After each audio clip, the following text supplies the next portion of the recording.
Kuwait लेकर चलते हैं, जहां प्रधानमंत्री नरेंद्र मोदी भारतीय मूल के लोगों को संबोधित कर रहे हैं। बहुत दूर नहीं है। मैं आप सभी को क्रिसमस की, न्यू ईयर की और देश के कोने कोने में मनाए जाने वाले सभी त्योहारों की बहुत बहुत शुभकामनाएं देता हूं।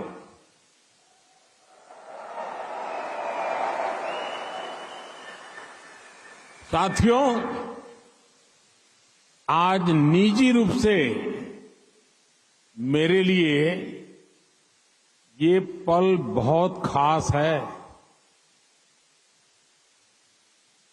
43 इयर्स, 4 दशक से भी ज्यादा समय, 43 इयर्स के बाद भारत का कोई प्रधानमंत्री कुवैत आया है।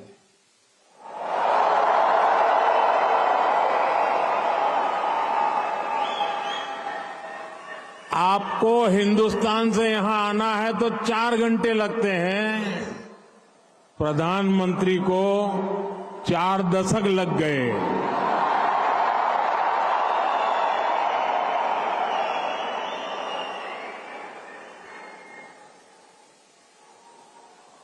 आप में से कितने ही साथी तो पीढ़ियों से कुवैत में ही रह रहे हैं। बहुतों का तो जन्म ही यहीं हुआ है और हर साल सैकड़ों भारतीय आपके समूह में जुड़ते जाते हैं। आपने कुवैत के समाज में भारतीयता का तड़का लगाया है। आपने कुवैत के कैनवास पर भारतीय हुनर का रंग भरा है। आपने कुवैत में भारत के टैलेंट, टेक्नोलॉजी और ट्रेडिशन का मसाला मिक्स किया है।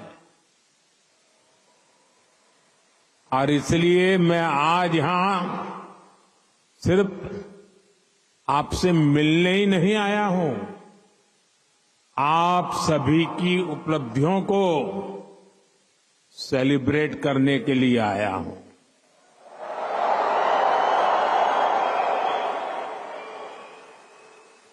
साथियों, थोड़ी देर पहले ही मेरी यहां काम करने वाले भारतीय श्रमिकों, प्रोफेशनल से मुलाकात हुई है।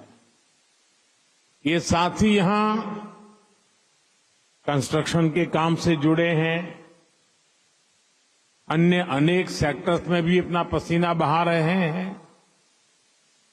भारतीय समुदाय के डॉक्टर्स, नर्सेज, पैरामेडिक्स के रूप में कुवैत के मेडिकल इंफ्रास्ट्रक्चर की बहुत बड़ी शक्ति है। आप में से जो टीचर्स हैं, वे कुवैत की अगली पीढ़ी को मजबूत बनाने में सहयोग कर रहे हैं। आप में से जो इंजीनियर्स हैं, आर्किटेक्ट हैं, वे कुवैत के नेक्स्ट जनरेशन इंफ्रास्ट्रक्चर का निर्माण कर रहे हैं। और साथियों, जब भी मैं कुवैत की लीडरशिप से बात करता हूं तो वो आप सभी की बहुत प्रशंसा करते हैं।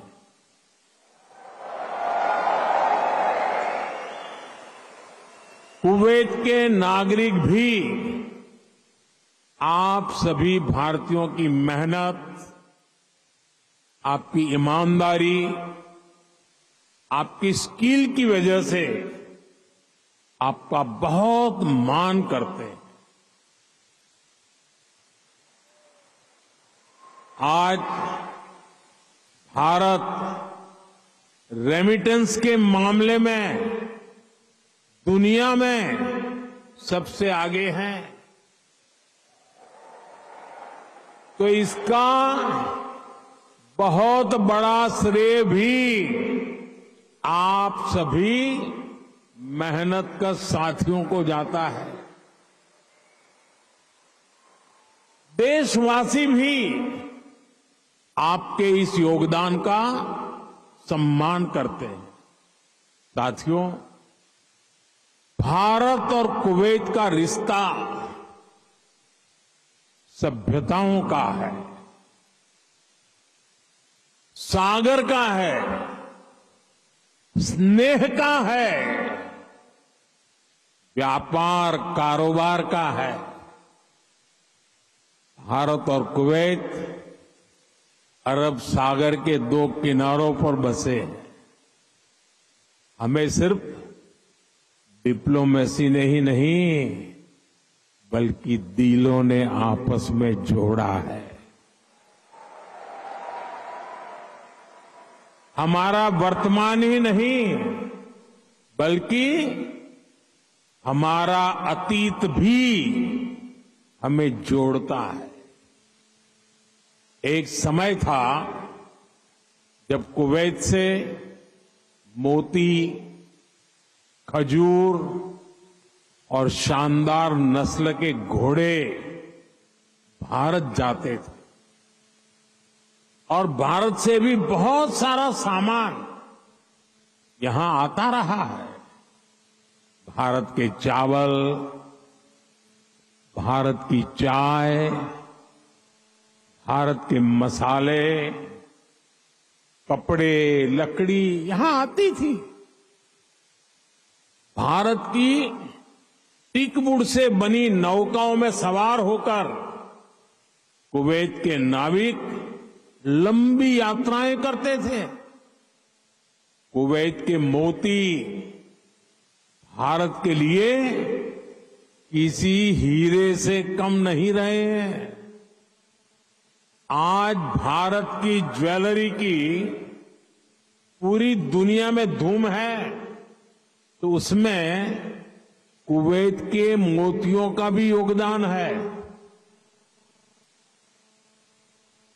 गुजरात में तो हम बड़े बुजुर्गों से सुनते आए हैं कि पिछली शताब्दियों में कुवैत से कैसे लोगों का, व्यापारी कारोबारियों का आना जाना रहता था। खासतौर पर 19वीं सेंचुरी में ही कुवैत से व्यापारी सूरत आने लगे थे। तब सूरत कुवैत के मोतियों के लिए इंटरनेशनल मार्केट हुआ करता था। सूरत हो, पोरबंदर हो, वेरावल हो, गुजरात के बंदरगाह इन पुराने संबंधों के साक्षी है। कुवैती व्यापारियों ने गुजराती भाषा में अनेक किताबें भी पब्लिश की है। गुजरात के बाद कुवैत के व्यापारियों ने मुंबई और दूसरे बाजारों में भी उन्होंने अलग पहचान बनाई थी। यहां के प्रसिद्ध व्यापारी अब्दुल लतीफ अल अब्दुल रज्जाक की किताब how to calculate pearl weight Mumbai में छपी थी।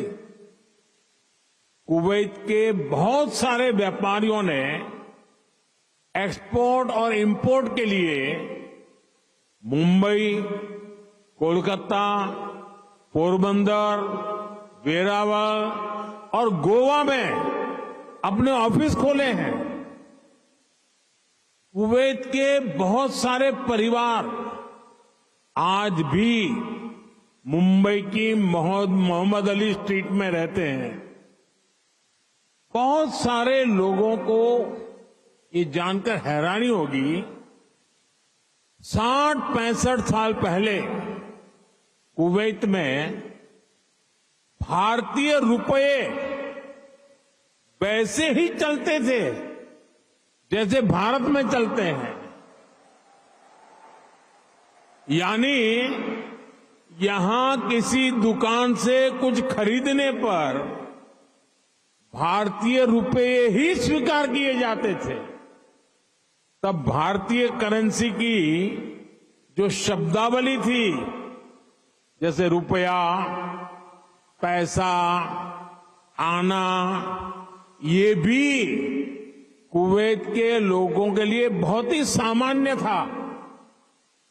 साथियों, भारत दुनिया के उन पहले देशों में से एक है जिसने कुवैत की स्वतंत्रता के बाद उसे मान्यता दी थी। और इसलिए जिस देश से, जिस समाज से इतनी सारी यादें जुड़ी हैं, जिससे हमारा वर्तमान जुड़ा है, वहां आना मेरे लिए बहुत यादगार है। मैं कुवैत के लोगों का, यहां की सरकार का बहुत आभारी हूं। मैं हिज हाइनेस द अमीर का उनके इनविटेशन के लिए विशेष रूप से धन्यवाद देता हूं। साथियों, अतीत में कल्चर और कॉमर्स ने जो रिश्ता बनाया था, वो आज नई सदी में नई बुलंदी की तरफ आगे बढ़ रहा है। आज कुवैत भारत का बहुत अहम एनर्जी और ट्रेड पार्टनर है। कुवैत की कंपनियों के लिए भी भारत एक बड़ा इन्वेस्टमेंट डेस्टिनेशन है।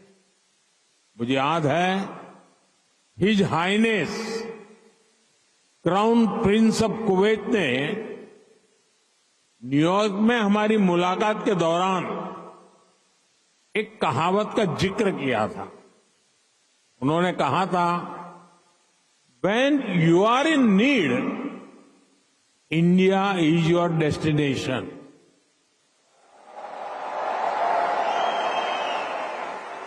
भारत और कुवैत के नागरिकों ने दुख के समय में, संकट काल में भी एक दूसरे की हमेशा मदद की है। कोरोना महामारी के दौरान दोनों देशों ने हर स्तर पर एक दूसरे की मदद की। जब भारत को सबसे ज्यादा जरूरत पड़ी तो कुवैत ने हिंदुस्तान को लिक्विड ऑक्सीजन की सप्लाई दी।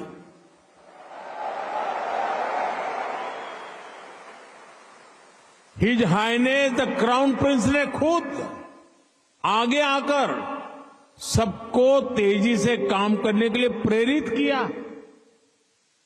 मुझे संतोष है कि भारत ने भी कुवैत को वैक्सीन और मेडिकल टीम भेजकर इस संकट से लड़ने का साहस दिया।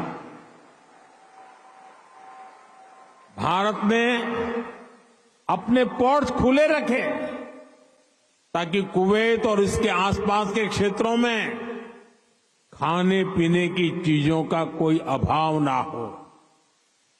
अभी इसी साल जून में यहां कुवैत में कितना हृदय विदारक हादसा हुआ। मंगब में जो अग्निकांड हुआ, उसमें अनेक भारतीय लोगों ने अपना जीवन खोया। मुझे जब ये खबर मिली तो बहुत चिंता हुई थी, लेकिन उस समय कुवैत सरकार ने जिस तरह का सहयोग किया, वो एक भाई ही कर सकता है। मैं कुवैत के इस जज्बे को सलाम करूंगा। साथियों, हर सुख दुख में साथ रहने की ये परंपरा हमारे आपसी रिश्ते, आपसी भरोसे की बुनियाद है। आने वाले दशकों में हम अपनी समृद्धि के भी बड़े पार्टनर बनेंगे। हमारे लक्ष्य भी बहुत अलग नहीं है। कुवैत के लोग न्यू कुवैत के निर्माण में जुटे हैं। भारत के लोग भी साल 2047 तक देश को एक डेवलप्ड नेशन बनाने में जुटे हैं। कुवैत ट्रेड और इनोवेशन के जरिए एक डायनेमिक इकोनॉमी बनना चाहता है। भारत भी आज इनोवेशन पर बल दे रहा है, अपनी इकोनॉमी को लगातार मजबूत कर रहा है। ये दोनों लक्ष्य एक दूसरे को सपोर्ट करने वाले हैं। न्यू कुवैत के निर्माण के लिए जो इनोवेशन, जो स्किल, जो टेक्नोलॉजी, जो मैन पावर चाहिए, वो भारत के पास है। भारत के स्टार्टअप्स, फिनटेक से हेल्थ केयर तक, स्मार्ट सिटी से ग्रीन टेक्नोलॉजी तक, कुवैत की हर जरूरत के लिए कटिंग एज सॉल्यूशंस बना सकते हैं। भारत का स्किल यूथ कुवैत की फ्यूचर जर्नी को भी नई स्ट्रेंथ दे सकता है। साथियों, भारत में दुनिया की स्किल कैपिटल बनने का भी सामर्थ्य है। आने वाले कई दशकों तक भारत दुनिया का सबसे युवा देश रहने वाला है। ऐसे में भारत दुनिया की स्किल डिमांड को पूरा करने का सामर्थ्य रखता है और इसके लिए भारत दुनिया की जरूरतों को देखते हुए अपने युवाओं का स्किल डेवलपमेंट कर रहा है, स्किल अपग्रेडेशन कर रहा है। भारत ने हाल के वर्षों में करीब 2 दर्जन देशों के साथ माइग्रेशन और रोजगार से जुड़े समझौते किए। इनमें गल्फ कंट्रीज के अलावा Japan, Australia, France, Germany, Mauritius, UK और इटली जैसे देश शामिल हैं। दुनिया के देश भी भारत की स्किल मैन पावर के लिए दरवाजे खोल रहे हैं। साथियों, विदेशों में जो भारतीय काम कर रहे हैं, उनके वेलफेयर और सुविधाओं के लिए भी अनेक देशों से समझौते किए जा रहे हैं। आप ई माइग्रेट पोर्टल से परिचित होंगे। इसके जरिए विदेशी कंपनियां और रजिस्टर्ड एजेंटों की एक ही प्लेटफॉर्म पर लाया गया है। इससे मैन पावर की कहां जरूरत है, किस तरह की मैन पावर चाहिए, किस कंपनी को चाहिए, ये सब आसानी से पता चल जाता है। इस पोर्टल की मदद से बीते 4-5 सालों में ही लाखों साथी यहां खाड़ी देशों में भी आए हैं। ऐसे हर प्रयास के पीछे एक ही लक्ष्य है, भारत के टैलेंट से दुनिया की तरक्की हो और जो बाहर कामकाज के लिए गए हैं उनको हमेशा सहूलियत रहे। न्यूज नेशन अब व्हाट्सएप पर खबरों के ताजा अपडेट के लिए न्यूज नेशन के इस QR कोड को स्कैन करें।